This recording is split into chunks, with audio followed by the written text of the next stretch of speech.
తండ్రి కుమారుడు పరిశుద్ధాత్మ త్రియేక దేవుని నామం పేరట ఆమెన్. మన తండ్రి అయిన దేవుని నుండి ప్రభు అయిన యేసుక్రీస్తు నుండి కృపా సమాధానములు మీకు కలుగునుగాక. ప్రియ విశ్వాసులారా, మరొక విశ్రాంతి దినాన మీ యొక్క ఈ పవిత్ర వాక్యాన్ని ధ్యానం చేయడానికి మనం ఇక్కడ కలిసి ఉంటుండగా, ఈ దినము మనలను సంరక్షించేటువంటి విశ్వాసము, దేవుని యొక్క ప్రేమలో, దేవునిని నమ్మే విధానములోను ఈ అంశము పరిమితులు లేని విశ్వాసమును అంగీకరించుట అనే అంశం మీద కలిసి ధ్యానం చేస్తున్నాం. అందుకు మిమ్మల్ని ఆహ్వానిస్తున్నాను. పరిశుద్ధ మత్తయి సువార్త 15వ అధ్యాయం కొన్ని వచనాలు మీకు కొరకు చదివి వినిపిస్తాను. 15వ అధ్యాయము 21వ వచనం నుండి, ప్రభు అయిన యేసు అక్కడి నుండి బయలుదేరి తూరు సీదోను ప్రాంతములకు వెళ్ళగా, ఇదిగో ఆ ప్రాంతముల నుండి కనాను స్త్రీ ఒకతే వచ్చి, ప్రభువా, దావీదు కుమారుడా, నన్ను కరుణింపుము, నా కుమార్తె దయ్యము పట్టి బహు బాధపడుచున్నదని కేకలు వేశాను. తర్వాత 25వ వచనంలో, అయినను ఆమె వచ్చి ఆయనకు రొక్కి, ప్రభువా, నాకు సహాయం చేయమని అడిగాను. అందుకు ఆయన, పిల్లలు రొట్టె తీసుకొని కుక్క పిల్లలు వేయటం యుక్తం కాదని చెప్పగా, ఆమె, నిజమే ప్రభువా, కుక్క పిల్లలు కూడా తమ యజమానుల బల్లల మీద నుండి పడి ముక్కలు తినును కదా అని చెప్పాను. అందుకు యేసు, అమ్మా, నీ విశ్వాసం గొప్పది, నీవు కోరినట్లే నీకు అవునుగాక అని ఆమెతో చెప్పాను. ఆ గడియలోనే ఆమె కుమార్తె స్వస్థత నొందెను. ప్రభు అయిన యేసుక్రీస్తు దివ్య నామం పేరట మీకు స్తుతులు, మీకు నా అభినందనలు, శుభాశీస్సులు. ప్రార్థన చేస్తాం. కృపా కనికరం గల తండ్రి, నిత్యుడు అయిన ప్రభువా, నిన్ను నమ్ముటే నిత్య జీవము. దేవా, నీ పవిత్ర నామములో ప్రభువా, మేము నిన్ను విశ్వసించి తరతరాలుగా సాగుతున్న ఈ మహత్తర క్రైస్తవ విశ్వాస యాత్రలో మేము కూడా చేరి నిన్ను స్తుతించేదానికి మాకు ఇచ్చిన ఈ విలువైన తరుణం బట్టి వందనాలు చెల్లిస్తున్నాం. నిన్ను నమ్మిన వారిని నీవెప్పుడూ ప్రక్కకు త్రోసివేయలేదు. నిన్ను నమ్ముటయే చాలును. ఎవరు నమ్మారో వారికి నిత్య జీవాన్ని మీరు అనుగ్రహిస్తారనే వాగ్దానాన్ని బట్టి మరొకసారి ఈ వాక్యము ద్వారా తండ్రి మేము కలిసి ధ్యానం చేస్తుండగా మాతో ఉండండి, మమ్ము దీవించండి, నీ వాక్య స్వరాన్ని మాకు వినిపింపచేయండి. యేసునామం పేరట వేడుకొనుచున్నాము తండ్రి, ఆమేన్. ప్రియ స్నేహితులారా, పరిమితులు లేని విశ్వాసము, నేనేమంటున్నా అంటే మనకు జీవరక్షణాధారమైన విశ్వాసము, జీవరక్షణాధారమైన విశ్వాసం. వారు ఏమన్నారంటే పరిమితులు లేని విశ్వాసం అంటే అన్లిమిటెడ్ ఫెయిత్ ఇన్ క్రైస్ట్, అంటే faith in abundance, faith that is overflowing. దావీదు అంటాడు, నా గిన్నె నిండి పొర్లుచున్నది అంటాడు. ఆ విధంగానే దేవుని యందు అనగా ఆయన భూమిపై అవతరించిన యేసునామములో విశ్వాసం ఇచ్చిన వారు ఎన్నడూనూ త్రోసివేయబడలేదని ఈ బైబిల్ గ్రంథ చరిత్ర మనకు తెలియచెప్తుంది. నమ్మిక, నమ్మకం ఉంచుట అనే పదం మనం బాగా ఎరిగి ఉన్నాం. కొంతమంది విశ్వసించుట, విశ్వసనీయత అనే పదాలను మనం వాడతాం. ఈ రెండు ఒకటేనా అని అడిగితే ఒక రకంగా ఒకటేలా కనబడుతుంది. కానీ నా దృష్టిలో నమ్మిక అనేది అది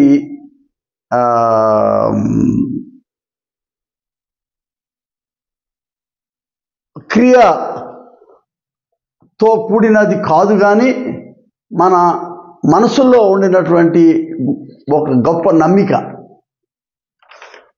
విశ్వాసం అనేది ప్రక్రియతో కూడినటువంటిది.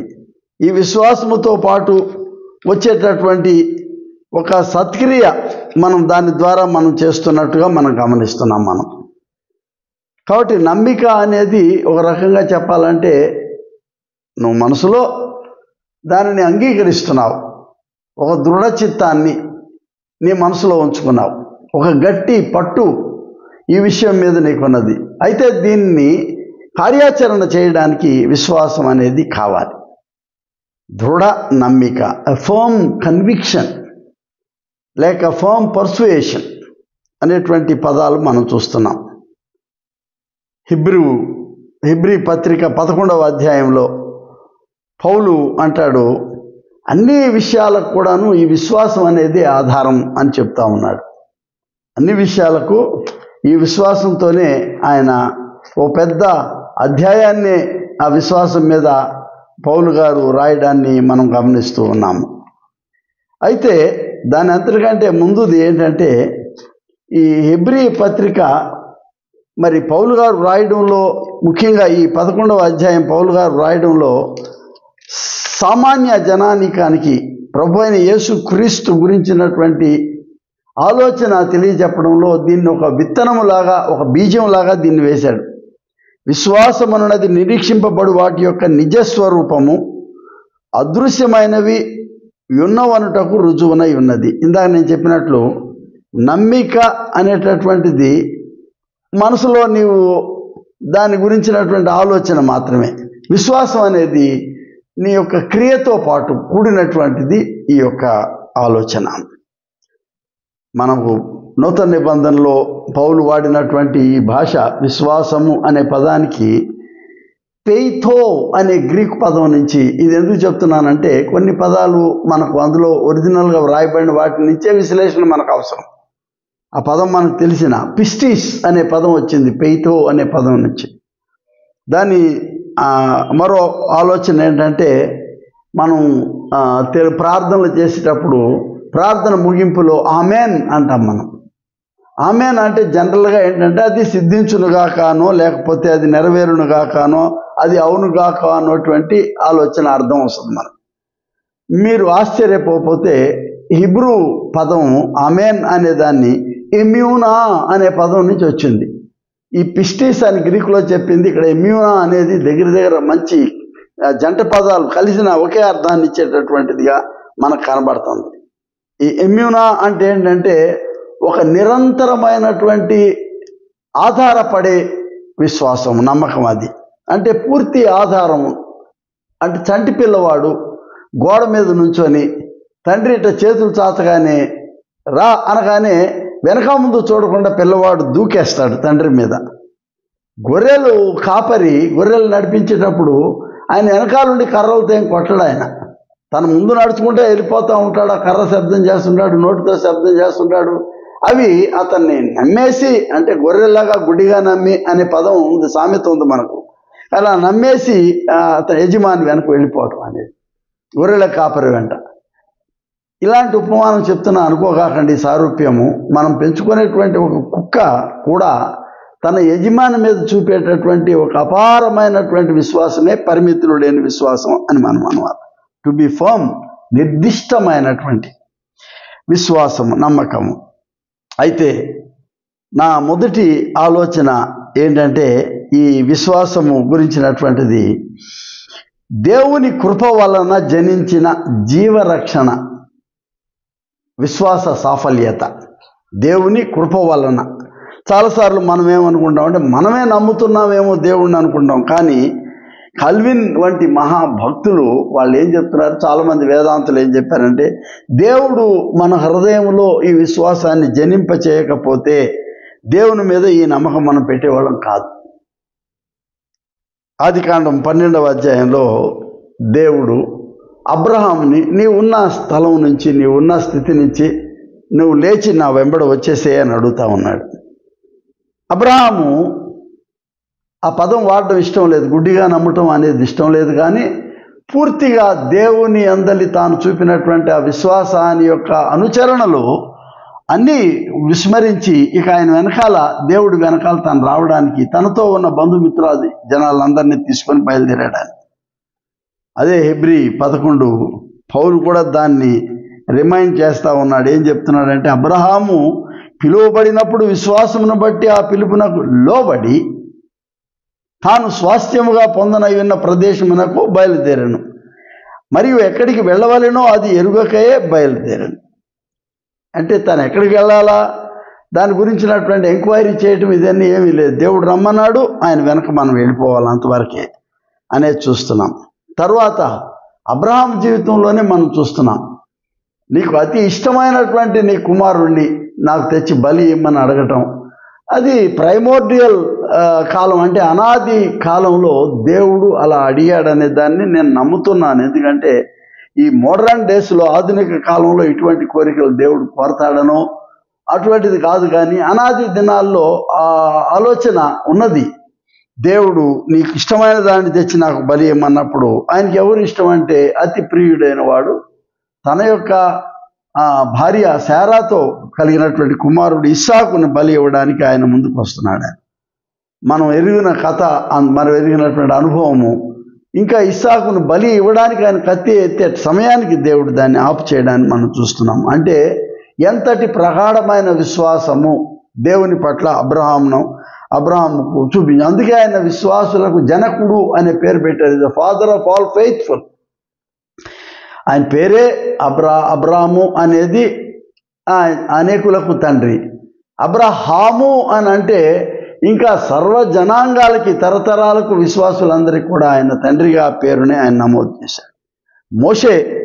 మోషేని దేవుడు పిలిచినప్పుడు ఆయన ఏం చెప్తా ఉన్నాడంటే, నీవు నా ప్రజలు మూలుగుతూ ఉన్నారు, నువ్వు వాళ్ళని విడిపించడానికి నువ్వు రావాలి నా దగ్గరికి అని చెప్పినప్పుడు, మరి మోషే మొదట సంకోచించిన దేవుని యొక్క మహాశక్తిని ఆయన చూసిన తర్వాత ఆయనతో పాటు ముందుకు సాగుతూ ఉన్నాడు. అక్కడక్కడ ఏర్పడినటువంటి కొన్ని సంశయాలకు నిర్గమకాండం 14వ అధ్యాయము 13వ వచనంలో మరి మోషే చెప్తా ఉన్నాడు, భయపడకుడి, యెహోవా మీకు నేడు కలుగు చేయు రక్షణ మీకు ఊరక నిలిచి చూడండి, be still and know that I am God. అంటే చివరికి మోషే కూడా ఎటువంటి స్థితికి వచ్చాడంటే దేవుని మీద తనకున్న నమ్మకం తన ప్రజలు, ఇశ్రాయేల్ ప్రజలందరికీ కూడా చెప్తా ఉన్నాడు, ఎటువంటి దేవుడు ఈయన అనేది చెప్తా ఉన్నాడు. ఒక స్థితిలో యెహోవా దేవుడు మోషేతో అంటాడు, ఎందుకు ఆగిపోయారయ్యా ఈ నీళ్లు చూసి మీరు, అవి మిమ్మల్ని ఏం చేయవు, నీవేళ నాకు మొరపెట్టుచున్నావు, సాగిపోవుడి అని ఇశ్రాయేలుతో చెప్పుము. అంటే ఈ విశ్వాసంలో ఆగడం అనేది ఉండదు, ఇట్స్ డైనామిక్.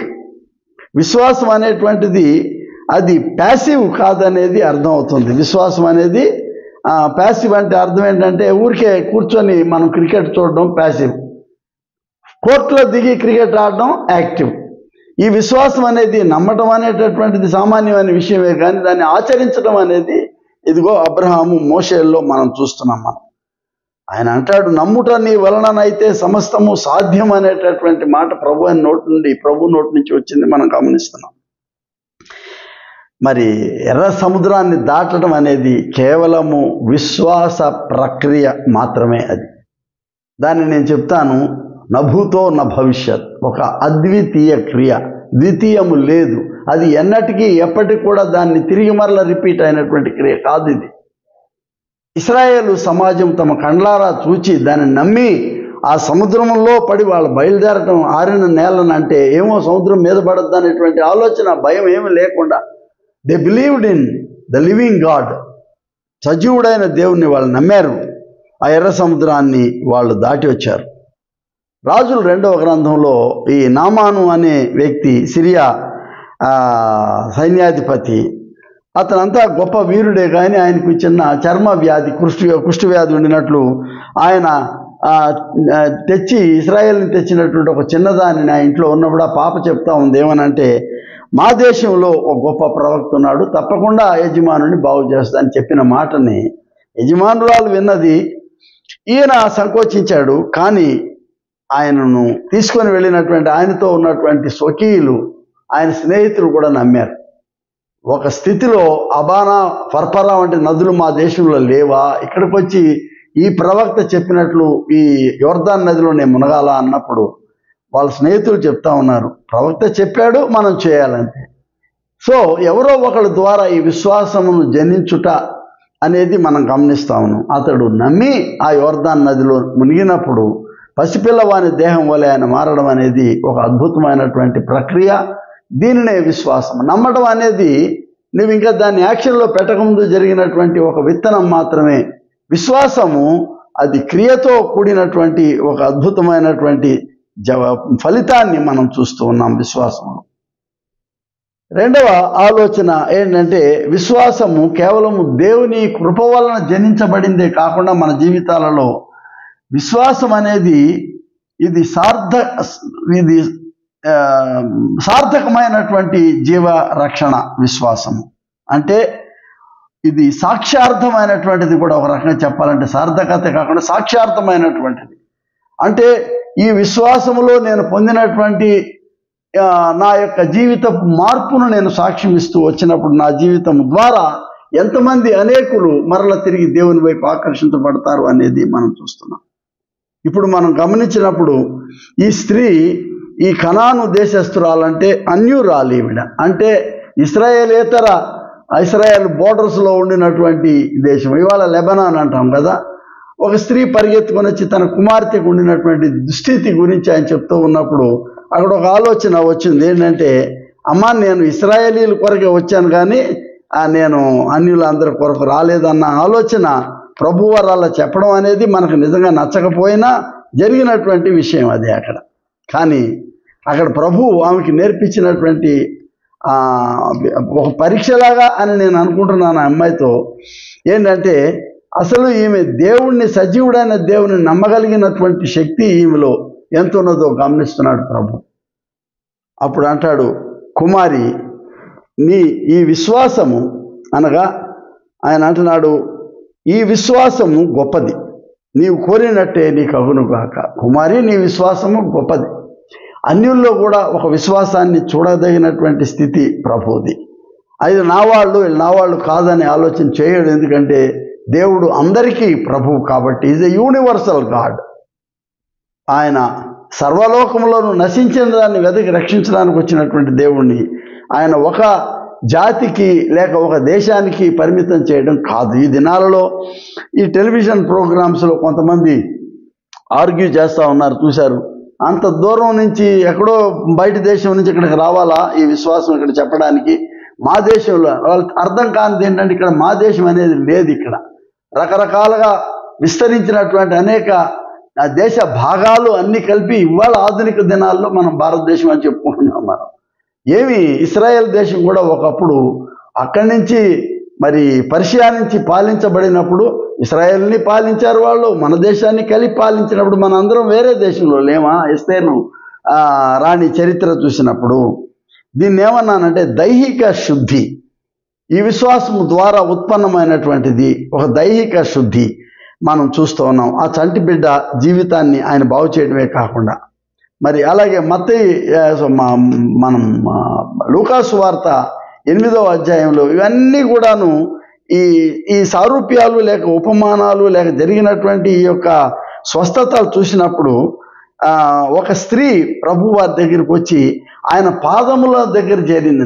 కన్నీటితో ఆయన పాదాలు కడుగుతూ ఆయన దగ్గర కూర్చోవడం అనేది తూర్పు దేశాల్లో స్త్రీలు ఇలా గబగబా రావడానికి వీలు లేదు. కానీ ఇక్కడ జరిగినటువంటి అద్భుతమైనటువంటి దృశ్యం ఏంటంటే, ఆమెలో ఉండినటువంటి దేవుని పట్ల, అనగా యేసులో దేవుణ్ణి చూస్తూ ఉన్నది. ఆమె వచ్చి ఆయన పాదాల దగ్గర ఆమె కన్నీటితో ఆయన పాదాలను తడిపి తన తెలివెంట్రుకలతో తుడిచి ఆయన పాదములను ముద్దు పెట్టుకొని పాదాలు ఇదంతా కూడా చూడడానికి ఎబ్బెట్టుగా ఉండొచ్చు, కానీ జరిగినటువంటి ఈ ప్రక్రియ చాలా గొప్పది. అప్పుడు ప్రభు అంటున్నాడు, అక్కడ కూర్చుని ఆయన ఆశ్చర్యపోతుంటే ఆ పరిసయ్యుడు ఆయన పిలిచిన ఆయన భోజనాన్ని పిలిచిన ఆయన అంటున్నాడు, నీ ఇంటిలోనికి రాగానే నీవు నా పాదములకు నీళ్ళు లేదు, కానీ ఈమె కన్నీటితో నా పాదములు కడుగుతుందని. అది ప్రభు తన గొప్పతనంగా తీసుకోవడం లేదు, కానీ ఈ స్త్రీలో ఉండినటువంటి ఈ యొక్క పరిమితులు లేని విస్తార ఆలోచన అంటాడు. అక్కడ విస్తారమైన పాపములు ఆవిడ క్షమించబడ్డాయి అంటాడు. అంటే ఆమె విస్తారమైనటువంటి పాపములు క్షమించబడినప్పుడు ఆమెకు విస్తారమైనటువంటి కృపను కూడా దేవుడు ఆమెకు అనుగ్రహించాడు. అప్పుడు అంటున్నాడు, నీ విశ్వాసం నేను రక్షించను, సమాధానము కలదానవై వెళ్ళుము. ఒక ఆధ్యాత్మిక శుద్ధి, సత్వశుద్ధి అని చెప్పగలం మనం ఈ విషయంలో. చాలా ఇందులో మనం చూస్తున్నాం. ఆ గెదరేనే అనే ప్రాంతంలో గెరాసేను దగ్గర ఊరి బయట అనేక దయ్యముల సేన పట్టినటువంటి వాడు పరిగెత్తుకొని ప్రభువారి దగ్గరకు వస్తున్నప్పుడు శిష్యులు భయపడ్డారు. కానీ ప్రభువారు అతను చూచి అతనితో మాట్లాడుతూ ఉన్నప్పుడు అతను ప్రభు పాదాల దగ్గర స్వస్థ చిత్తుడే యేసు పాదముల దగ్గర. అంటే at a later stage he began to believe in Jesus as his savior. స్నేహితులారా, సినగోగు ఆఫీసర్, ఆయన పేరేంటి, ఆ యాయిరు అనేటువంటి ఆయన తన కుమార్తె విషయంలో గోజాడుతూ ఉన్నాడు, పాదాల దగ్గర ఆయన గోజాడుతూ ఉన్నప్పుడు ప్రభు వారు ముందు నెగ్లెక్ట్ చేసినట్టు అనిపిస్తూ ఉన్నది. కానీ కొంతసేపు అయిన తర్వాత ఆయన అంటాడు, భయపడకమయ్యా, విశ్వాసం ఉంచు చాలు అని అంటున్నాడు. 8వ అధ్యాయము 51వ వచనం, భయపడవద్దు, నమ్మిక మాత్రము ఉంచుము, ఆమె స్వస్థపరచబడునని అతనితో చెప్పి ఇంటిలోనికి వెళ్ళి ఆమె ప్రార్థన చేస్తున్నది. ఏడవద్దు, ఆమె నిద్రించున్నదే కానీ తల్లి తాకుమి, చిన్నదానా లేము. ఇటువంటి ఉదాహరణలు మనం చాలా చాలా చూస్తున్నాం మార్కు సువార్తలో, మత్తయి సువార్తలో. ఇదేంటంటే ఇది సాక్ష్యార్థమైనటువంటి జీవరక్షణ విశ్వాసం. ఇది 3వది, ఒక నూతన ఆధ్యాత్మికత కొరకైన జీవరక్షణ విశ్వాసాన్ని మనం చూస్తున్నాం. ఎ న్యూ స్పిరిచువాలిటీ, నూతన ఆధ్యాత్మికత, లైఫ్ సేవింగ్ ఫెయిత్. గలతీయులకు పౌలు ఆయన రాసినటువంటి పత్రికలో 3వ అధ్యాయము 2వ వచనంలో పౌలు చెప్తున్నాడు ఏంటంటే, ఆయన ఇది మాత్రమే మీ వలన తెలుసుకొని కోరుచున్నాను, ధర్మశాస్త్ర సంబంధ క్రియ వలన ఆత్మను పొందితిరా లేక విశ్వాసముతో వినుట వలన పొందితిరా అంటే, ఆత్మ కూడాను విశ్వాసాన్ని పొందుకున్న తర్వాతే, విశ్వాసములో నీవు దేవుని ఆత్మని నీవు పొందుకుంటున్నావు అంటాడు. ఇదే అధ్యాయం 23, 26వ వచనాల మధ్యలో మనం చూడగలిగితే, విశ్వాసము వెల్లడి కాకమునుపు ఇక ముందుకు బయలుపరచబో విశ్వాసమును అవలంబించవలసిన వారసులముగా, విశ్వాసం వలన దేవుని వారసత్వాన్ని మనం పొందుకుంటున్నాం.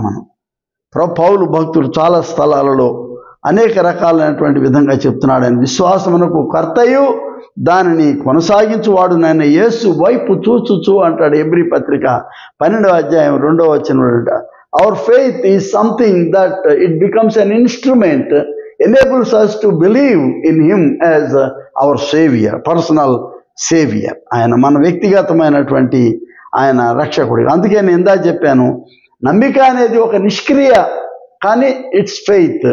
కానీ విశ్వాసం అనేది క్రియాత్మకమైనటువంటి, ఆచరణాత్మకమైనటువంటిది. ఈ పరిమితులు లేని విశ్వాసాన్ని మనం చూస్తూ ఉన్నాం. ప్రియ స్నేహితులారా, ఈ విశ్వాసం గురించి హెబ్రీ పత్రికలో పౌలు అనేక ఉదాహరణలను ఆయన చెప్పడాన్ని మనం చూస్తూ ఉన్నాం. కాబట్టి దేవుని అందలి విశ్వాసమును గురించి మనం ఆలోచన చేస్తున్నప్పుడు మన జీవితంలో ఎన్నెన్నో అద్భుతాలను మనం వ్యక్తిగతంగా మనం చూస్తూ ఉన్నాం.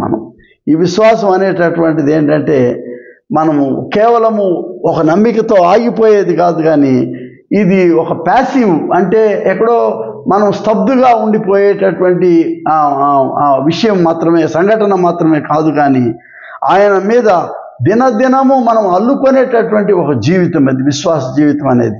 అనుదినము ఒక ఆధ్యాత్మిక జీవితాన్ని మనం కట్టుకునేటటువంటిది, నమ్మకము యొక్క రూప ప్రక్రియ ఈ విశ్వాసం అనేది. దినదినము నేను నూతన విషయాలు నేను నమ్ముతున్నాను. దినదినము నేను ఏ చిన్న మొక్కను నాటేటప్పుడు,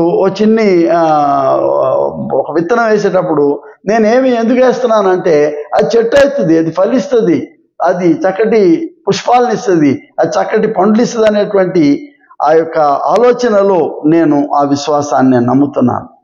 పౌలు భక్తుడు గలతీ పత్రిక 5వ అధ్యాయం 22వ వచనంలో ఆయన నవఫలాల గురించి మాట్లాడతాడు, ఆత్మ ఫలాల గురించి. అందులో ఒక నిర్దిష్టమైనటువంటిది ఏంటంటే, ఆయన విశ్వాసం అనేటటువంటిది ఒక ఆత్మ ఫలముగా మనం చూస్తూ ఉన్నాము.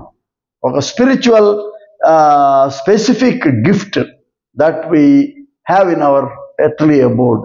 దేవుని నమ్మడంలోను ఉదయం లేచిన మొదలుకొని నా విశ్వాసములో నేను యేసుని నేను ఎంతవరకు నమ్ముతున్నాను అనేది నాకే తెలుసు. విశ్వాసములో ఎఫెసీ పత్రికలో పౌలు అంటాడు, ఆయన మీరును సత్యవాక్యమును అనగా మీ రక్షణ సువార్త విని క్రీస్తునందు విశ్వాసం ఉంచి వాగ్దానము చేయబడిన ఆత్మ చేత ముద్రింపబడితిరి. A seal is given to you, a spiritual seal, a seal of the Holy Spirit, insignia.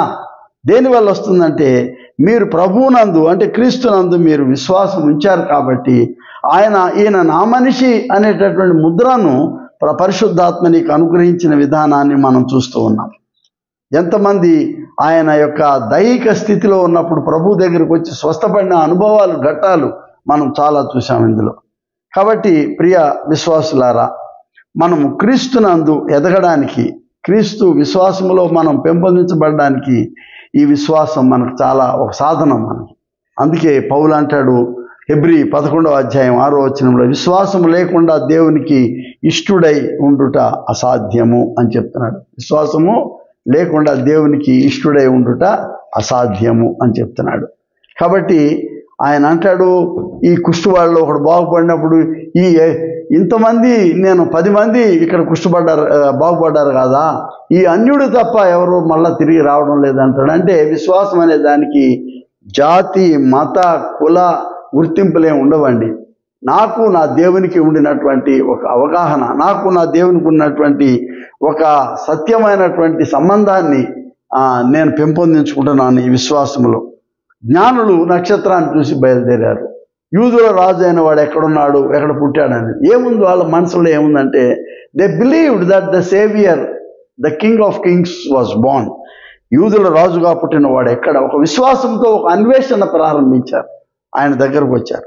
యోహాను సువార్త 12వ చూస్తున్నాం మనం. మరి ఈ గ్రీకులు, హెలెనీయులు యేసును చూడడానికి వస్తాను, మేము యేసుని చూడగోరుచున్నాము. ఎందుకు చూడగోరుచున్నారంటే they believed in him something that would happen in their lives. మేము యేసుని చూడగోరుచున్నాము. అందుకే పౌలు అంటాడు క్లైమాక్స్లో 12వ హెబ్రీ పత్రిక, విశ్వాసమునకు కర్తయు దానిని కొనసాగించువాడు నన్ను యేసు వైపు చూచుచు. And ultimately our object and our subject is Jesus Christ. నేను యేసు వైపు చూచుచు నేను ముందుకు సాగిపోయే ఈ మహత్తరమైన విశ్వాస యాత్ర, మన whole Christian life is labelled as a faith journey, a faith pilgrimage. ఈ విశ్వాస యాత్ర, దీనికి కర్త ఆయనే, కొనసాగించువాడే ఆయనే. మళ్ళీ అంటాడు నేనే మార్గమును అంటున్నాడు. అంటే ఈ విశ్వాసమునకు మార్గం కూడా ఆయనే. ఆవలి గట్టున మనల్ని పిలిచి మనల్ని అంగీకరించి చేసేవాడు కూడా ఆయనే. కర్తయు దానిని కొనసాగించువాడును ఆయనే. కాబట్టి ప్రియ స్నేహితులారా, మన కుటుంబాల్లో, మన విశ్వాస జీవితంలో మనకు ఎదురయ్యేటటువంటి అనేక దుర్భర పరిస్థితుల్లోనూ, మనకు ఎదురయ్యేటటువంటి కొన్ని ఘట్టాల్లో మనము పూర్తి నిరాశతో, తర్వాత చాలా నిట్టూర్పులతో మనము మరి నిరీక్షణ లేనటువంటి స్థితులలో మనం ఉంటాం కొన్నిసార్లు. అవి శారీరకమైనది కావచ్చు, మనం చేసే ఉద్యోగాల్లో కావచ్చు, లేక మన వ్యాపారాల్లో కావచ్చు. నిరాశతో ఉండినటువంటి పరిస్థితులలో believe in him that he will be nearer to you. నీకు దగ్గరగా ఆయన ఉంటాడు అనేటటువంటి నమ్మిక ఉంచండి. ఆయన దగ్గర ఉంటే చాలు. ఇతడును అబ్రహాము కుమారుడే. జక్కయ్యను గురించి ప్రభు అంటున్నాడు, రా నీ ఇంటికి రా, నేడు నీ ఇంటికి రావాలంటున్నాడు. అంటే ఇతను కూడా విశ్వాసియే అని చెప్తున్నాడు అనమాట జక్కయ్యకి కూడా. అంటే దేవుడు ఒకరిని ఆయన అంగీకరించడానికి ఒక అర్హతను చూడడం లేదు. ఏం చూస్తున్నాడంటే, do you believe in him? కుమారి నీ విశ్వాసము నిన్ను రక్షించెను అంటున్నాడు. ఆ పాప పరిహారానికి వచ్చినామని. కుమారి నీ విశ్వాసం నిన్ను స్వస్థపరచను అంటున్నాడు. ఆమె స్వస్థతకు వచ్చిన ఆవిడని చూసి మన జీవితాలలో అనేక విధాలుగా ప్రభువును మనం సమీపించి మనం ఆయనను ప్రార్థించినప్పుడు have faith in him that he will do it. ఆయన ఈ పనిని చేస్తాడనేటువంటి నమ్మిక, సమస్తము నీకు సాధ్యము, నీకు జరిగిందనేటటువంటి విషయం నువ్వు నమ్మవయ్యా. ప్రభు అంటున్నాడు, నమ్ముట నీ వలననైతే సమస్తమును సాధ్యమే అనేటటువంటి మాటను ప్రభు వారు చెప్పడాన్ని మనం చూస్తున్నాం. ఆయన కొండ దిగి వచ్చేటప్పుడు మూర్ఛ కలిగినటువంటి అతని కుమారుడు మూర్ఛ కలిగి ఉన్నప్పుడు అతను బాగు చేసే ముందు ఆ మాట అన్నాడు, నమ్ముట నీ వలననైతే సమస్తము సాధ్యమే. మనం చిన్ని ఆలోచనల్లో ఎవరెవరి దగ్గరకో ఏదో డాక్టర్ దగ్గరికి వెళ్ళారు, ఫిజికల్గా ఏదో స్వస్థత కొరకు వెళ్ళారు అనుకుందాం. మనం ఎవరెవరికో ఫోన్లు చేసి అయ్యా ప్రార్థన చేయండి అయ్యా, అయ్యా మేము అక్కడికి వచ్చాము, మాకు ఇంత ఫీజు కడుతున్నాం మేము నీ స్వస్థత పొందేదానికి. ఇది కాదండి, నీవు మోకాళ్ళుని నీ మనసును క్రీస్తు వైపు కేంద్రీకరించి నమ్ముట నీ వలననైతే సమస్తము సాధ్యమే అనేటువంటి యేసు మాటల మీద, ఆయన వాగ్దానం మీద ఆధారపడండి. అడుగుడి మీకు ఇయ్యబడును అంట. నా నామం పేర నా తండ్రిని ఏది అడిగినా నా తండ్రి దాన్ని మీకు అనుగ్రహిస్తాడని చెప్పిన యేసు మాటల ఆధారంగా ఈ విశ్వాసాన్ని మనలో జనింపజేసుకొని నీవు కూడా ఒకనాడు అబ్రహాం వంటి వాడుగా, నీవు కూడా ఒకనాడు మోషే వంటి విశ్వాసి కావచ్చు మనం. కాబట్టి విశ్వాసము దేవుడు అనుగ్రహించే కృపే. అట్ ద సేమ్ టైం ఈ విశ్వాసం అనేది మనం కూడా మన జీవిత కాలంలో కొనసాగించి చివరి ఊపిరి వరకు కూడా ఈ విశ్వాస యాత్రలో మనం ధైర్యంతో నమ్మి మనం ముందుకు సాగి దేవుడు అనుగ్రహించే ఆయన కృపను మనం పొందుకుందాం. ప్రభు మిమ్మల్ని దీవించునుగాక. ప్రార్థన చేస్తాం. అతి పరిశుద్ధుడైన తండ్రి, నమ్మదగిన దేవ, విశ్వాసనీయుడవు నీవు, మా విశ్వాసమునకు నీవు కర్తవు, మా యేసుక్రీస్తు ప్రభు తండ్రి. ఈ ఉదయకాలం ప్రభా, నిన్ను నమ్మి నీ సన్నిధానానికి వచ్చిన మమ్మును నీవు కనికరించాలని, మమ్మను అంగీకరించాలని ప్రార్థన చేస్తున్నాం. దేవా, మాలో జనించినటువంటి ఈ విశ్వాసాన్ని మీరు పెంపొందింప చేయాలని ప్రార్థన చేస్తున్నాం. కొన్నిసార్లు మేము ఈ విశ్వాసంలో ఎదగడానికి అశక్తులుగా మేము ఉంటాము. కానీ ప్రభా, నీ వాక్యము గుర్తుంది మాకు, నమ్ముట నీ వలననైతే సమస్తము సాధ్యమని. Yes lord, we believe you. మా చేయి పట్టి మమ్మల్ని లేవనెత్తండి. ఒక గుడ్డివాడు నిన్ను నమ్మి నీ దగ్గరకు వచ్చి తన నూతన దర్శనాన్ని పొందుకున్నాడు. ఒక కుష్ఠువాడు నీ దగ్గరకు వచ్చి తన జీవితాన్ని బాగు చేసుకున్నాడు. ఇలా ఎంతమంది నీ సన్నిధానానికి మహత్తరమైనటువంటి ఈ కాలంలో 2000 సంవత్సరాల నుండి జరుగుతున్నటువంటి ఈ యొక్క స్వస్థత చరిత్రలో అనేక ఘట్టాలను మేము చూస్తూ ఉన్నాం. నీ చేయి సారించి మా జీవితాలను తాకండి, మా హృదయాలను తాకండి.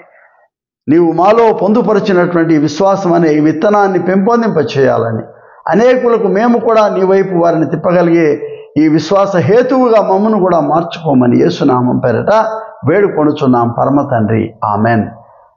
మన ప్రభు అయిన యేసుక్రీస్తు కృప, తండ్రి అయిన దేవుని ప్రేమ, పరిశుద్ధాత్మ యొక్క నిత్య సహవాసము మీకు సదా తోడై ఉండును గాక. ఆమెన్.